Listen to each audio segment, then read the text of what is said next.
All right, what is good, ladies and gentlemen, is the Master Reviewer back again with another review, and today we are doing a review for Iron Man 3. This is the third installment in the Iron Man trilogy, and yeah, it is another pseudo rewatch for me. Saw it when I was younger, didn't remember all the details from it, so I'm considering it once again a pseudo rewatch. And yeah, with that said, let us just begin, starting off with the plot. So the plot of this film is that first we have a flashback that took place in 1999. We get a brief cameo from Ho Jensen, which was cool to see. And Tony basically, he meets this woman, I think her name was like Maya something, and like he has like a one night stand with her, basically sleeps with her and then doesn't see her again after that. But there is this other person, Killian, who tries to pitch Tony his think tank, basically, where he is working on biochemical research, basically, in order to help people with disabilities. And so just right off the bat, I do want to mention that I am noticing a pattern with certain Marvel movies where it's like they will release one, like I wrote down Marvel pattern of back-to-back movies with similar aspects where, for example, X-Men First Class and immediately after the next Marvel film was of Captain America the First Avenger, where both films are very have to do a lot with Nazis and stuff. And in the case of this film, Iron Man 3, and before this, the previous one was The Amazing Spider-Man, where both films have to do with like villains that are trying to cure disabilities and stuff. So I think that I'm noticing a pattern here with certain Marvel films that come right after each other. So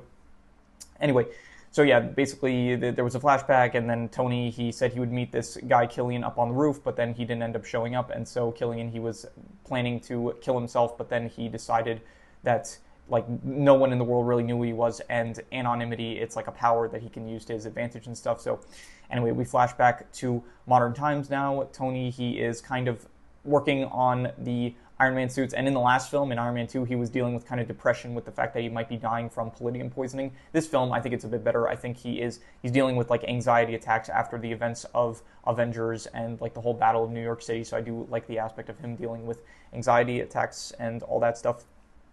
And basically, yeah, there is a terrorist, the Mandarin, who is causing terror attacks and stuff, and it leads to Happy Hogan. He ends up getting caught in one of these terrorist attacks. It's actually basically the big reveal is that Killian is actually using the Mandarin as a front to take the credit for the explosions that are caused by these. Like Killian developed this, I don't know what it is, but basically this procedure that can turn people. It can give people like these heat abilities that they're able to make them like regenerate certain limbs and stuff, and use their like superheat their limbs to be able to use in combat and stuff. And so yeah, he is using these soldiers, kind of certain ones, they end up blowing up because the serum is not complete. He's using those terror attacks. Basically, he's using all this in order to create conflict, so that way he could basically profit off of it as a warmonger by selling the procedure, the serum of whatever it is to terrorists, I guess. But also at the same time, he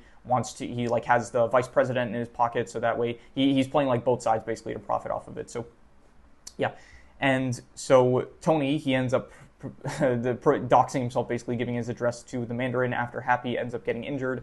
And so yeah, there's an attack that is on his house.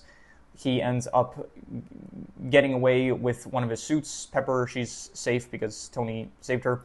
And he ends up in Tennessee, where he ends up meeting this kid, Harley, where they end up kind of working together in order for Tony's like investigating the town because he read some reports about like some similar thermal signature that happened at like an explosion, a suicide bombing there like many years ago or something like that. So he's doing research, basically trying to find out information. He eventually does find out that with the help of like a van or he eventually finds out basically that the connection between the thermal explosions and the Mandarin.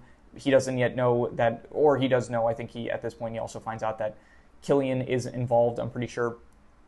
So he eventually goes from Tennessee, he makes it all the way to Miami, where he confronts the Mandarin, but it's revealed now that the Mandarin himself is actually just a paid actor that is a front for Killian in order to like take the credit for the terrorist bombing, so that way Killian can work in anonymity. So yeah, then, okay, so after that, I think Tony, he ends up getting captured at a certain point. I think at this point he got captured already. And so, yeah, he ends up getting captured.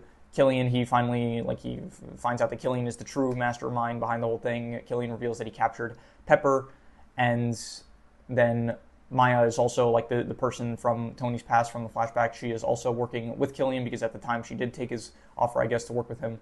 So yeah, she is kind of, she ends up dying pretty quickly, so not really that important of a character. But anyway, Tony, he manages to, like, in this film, there's an emphasis on, like, Tony, he upgraded his suit to the point where he is able to, he, like, put in certain attachments into his own body that, like, this, so that the suit can, like, know where to get to, basically, so he can summon his suit from distances. So he ends up doing that. He gets his suit over and he fights off some bad guys and stuff. Rhodey is also like involved in this film with, he has like the Iron Patriot suit, aka it's like the War Machine suit, except it's like painted red, white, and blue and stuff to be a symbol of American pride or whatever. And so he ends up getting captured and he eventually meets up with Tony, and I think they're planning to use the Iron Patriot suit to capture the president. So they do capture the president. Tony and Rhodey work on stopping that. The plane crash happens. I'm not explaining this the best. I closed the windows, but I really hope the dog barking is not picking up in the final, like the recording. Like I closed my windows, and even with the windows closed, it's like I still kind of hear it decently loud, so I don't, probably really loud outside. But anyway, plane crash happens. Tony saves a bunch of civilians, and I think at this point we start getting into the third act where Tony and Rhodey, they go to save Pepper. Final sequence goes down. A lot of fighting that happens between Tony, Rhodey, these soldiers with the heat serum that gives them regeneration abilities and heat powers and stuff. Killian fights Tony, a bunch of back and forth going on, third act shit. It's always the same. I mean, it's not always the same stuff, but, it's always the same kind of stuff of just, like, a lot of action going down and stuff. Eventually, it culminates in Pepper. She falls. Tony thinks that she dies, but she didn't die, and then eventually she uses her, like, she temporarily has this heat serum ability, so she uses it in order to stop one of the suits that are targeting her, because Tony set the suits to target, like, the thermal soldiers, kind of. And so eventually she herself is the one to defeat Killian, and so, yeah, the day is saved. Tony, he now, as a show of affection towards Pepper, it's like to show her how committed he is to her, basically, and how he's not going to, like, get distracted by the suits and stuff. He blows up all his suits in a clean slate protocol that Jarvis activates.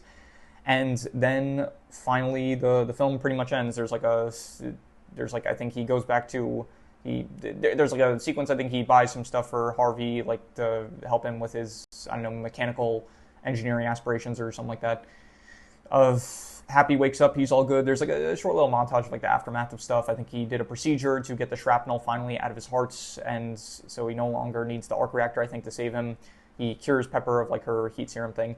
And yeah, the film basically ends, and there's a post-credit scene where it's shown that he was, like, kind of telling this entire story to Bruce Banner. So yeah, overall, the plot of the film, I will give the plot, I will say, I'll go like a 3 to 5. I thought it was all right. I thought, yeah, I do like the fact that, like, Tony is dealing with more anxiety attacks, and I think that people said that, I think I heard, like, people say that, like, they had a problem with the Mandarin. I didn't really have we'll get into this with the characters. A plot, I'll say 3 to 5 in terms of the characters. The Mandarin himself, I think that he was fine, like, the whole reveal. Like, I didn't think of him as, like, this. I went into it with the knowledge that, like, yeah, the Mandarin, he is kind of just a front for Killian himself. So the actual character of the Mandarin himself, he did, I guess, I don't know, he felt very, like, not really substantive. It's like he just kind of was saying all this stuff that kind of sounded somewhat intimidating or threatening. So when it was revealed that he wasn't actually the real threat, I was like, okay, I wasn't, like, it didn't, like, really ruin anything for me, which I did hear a lot of people say, like, oh, the Mandarin, he was ruined because it's like they did this whole reveal. I think it actually works. It helps because it does, like, show that how much Killian values anonymity, that he is putting up this front in order to make sure that he doesn't get the blowback for his plans. So I think that it actually just elevates Killian's character, I would say. Killian himself as a villain, I think that people say he's basically just Syndrome from The Incredibles, and yeah, he is not completely, like, it's like he's not, his whole motivation is not just getting revenge on, well, I mean, it is to exist. Syndrome from The Incredibles, his motivation was, like, partially revenge on Mr. Incredible, as well as though he also just wanted to profit off of his inventions and stuff, and ultimately, I mean, for Syndrome, it was like defeat all supers and stuff, but in this case, it is basically kind of, sort of, part of it is like revenge on Tony, but another part of it is profiting, so I guess it is pretty similar to Syndrome. So he's fine. He's not really one of my favorite villains or anything. I don't really like the powers too much in general, like the heat powers. It's not really, it's fine, but, like, compared to something like the last film where you had Whiplash with, like, the electric whips, I think that was a lot cooler, I would say. And yeah, it has some moments, the fire abilities, but in general, it's not really one of my favorite abilities. Let's see who else there is. Iron Man himself, I think that Tony is still great as usual, very charismatic, very got a lot of good lines, very funny, I would say. And again, I do like the aspect of him. Instead of dealing with depression, he's dealing with the anxiety and PTSD of the events of New York City. So I think that it is better for his character in this film. Pepper, she is not too much in this film, a bit of a plot device, just kind of like someone that Tony needs to save. But I do like her towards the end where she actually does, like, I think that it was actually kind of cool where she got powers and she ended up, like, fighting a bit, so I thought that was alright, I would say. Rhodey, he feels a bit forgotten, like, he doesn't really feel as prominent in this film, where it feels like in the last film maybe he played a bit more of a role where he actually had to steal the suit from Tony, and eventually it did lead to the War Machine kind of being created and stuff, so I thought that that was a bit better compared to this film where he is just kind of acting as a pawn of like the military and stuff, and eventually he gets captured, and most of the film he's not even in the War Machine suit, so he's not really, he was fine, but I didn't really care for him too much in this film, I would say. Any other characters? Harvey, didn't like him. He was just a kid. The main thing I didn't like about him was that he was provoking the anxiety attacks for Tony, so I just didn't like that aspect, and that kind of just gave a bad taste in my mouth for the character. So yeah, I did not really care for him, but yeah, anyway. Anyone else that I am forgetting? Happy, he is fine, I guess. He was good at the beginning. He's like injured for most of the movie. Besides them, let's see here. There's the regular, the soldiers, the heat serum soldiers, the thermal. I don't know what they're called. I think they're actually called like extremias or extremia, something like that. So I didn't really care for them. They weren't the just basic foot soldiers, not anything special. The president, another kind of plot device, just someone that needs to be saved. The vice president is just kind of in a scene it's revealed that he's kind of like working with Killian in order to, because he himself has like a disabled daughter, I'm pretty sure, so he wants to get the benefit out of the technology, I guess. So yeah, overall the characters, I will just give probably I'll go like a 6 out of 10. I'll say I think that Tony Stark really does just carry the cast, I will say, but yeah, the rest of the characters, they're fine, but yeah, Tony really just elevates it, so I'm just going to go 6 out of 10 overall.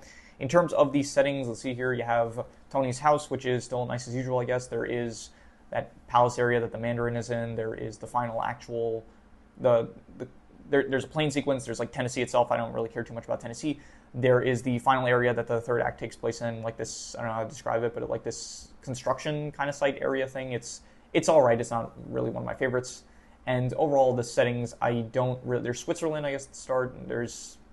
Yeah, honestly, I don't really care for it too much, any of the settings. I would just give it like probably I'm just going to go like a 5 out of 10. I'm going to say it wasn't good, but it wasn't terrible, I would say. In terms of the action, there were a lot of good suit-up sequences in this film, which I did like. Just more of like the actual Iron Man suit action, which I guess was fine. The heat serum, it's not really one of my favorite powers, but I did think that there were some good action sequences, like specifically just towards in the third act. Like I didn't really care for it beforehand, but in the third act there was a few good moments with like Killian using the heat powers against Tony in his suits and stuff, as well as like Pepper using it. So I didn't really love the power itself, but there were some good uses of it. So yeah, in terms of the actual Iron Man suit itself, it is just it's good. It's still, entertaining, I guess.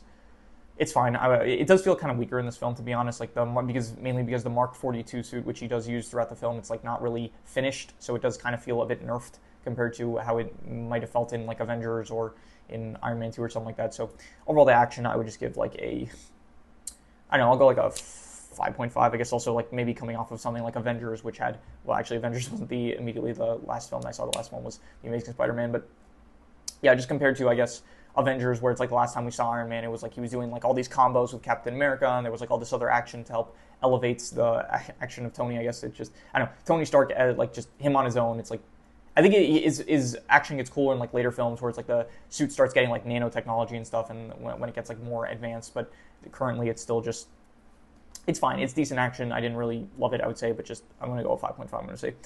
In terms of the worst thing, I guess the worst thing I would say was, I'm not sure, I didn't really like the foot soldiers. That's like the first thing that comes to mind, I guess. The heat powers, the heat serum thing, it wasn't really one of my favorites. I would give it probably like I don't know, was it bad? It wasn't like, I don't know, I'm going to say I didn't really like it, so I'm going to say like a 4.5 for it. Not really that good.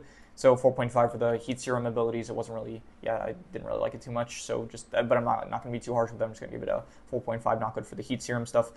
In terms of the best thing I would say is probably still just the character of Tony Stark. He's very entertaining and charismatic, and he's got a lot of good lines and stuff, and I do like the arc that he goes through of this film with the anxiety attacks that he has, so I will give the character of Tony, I will say that he was very good in this film. Yeah, 7.5, and so yeah, I think overall, like, he's not a 7.5 character overall. I think that in this film, though, specifically, I would say he was very good, and probably just in general, I would probably still give him higher, though.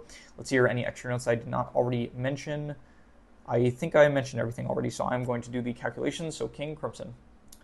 All right, so it ends up coming out to exactly a 5.75, which would be between a 5.5 to a 6, which would be between decent and above average. And I think I'm going to be generous with it. I will probably give it a 6 out of 10, I would say. I thought it was above average, and yeah, if I let it marinate, maybe it would get a bit better, a bit worse, who knows. But yeah, for now, I'm just going to call it a 6 out of 10, I would say, above average. And yeah, that is pretty much all there is to it. So if you have any recommendations, any shows, movies, video game stories, anime, manga, web series, anything that you want me to review, leave it in the comments and I will maybe possibly check it out. With that said, that is pretty much all there is to it. So let's leave it at that.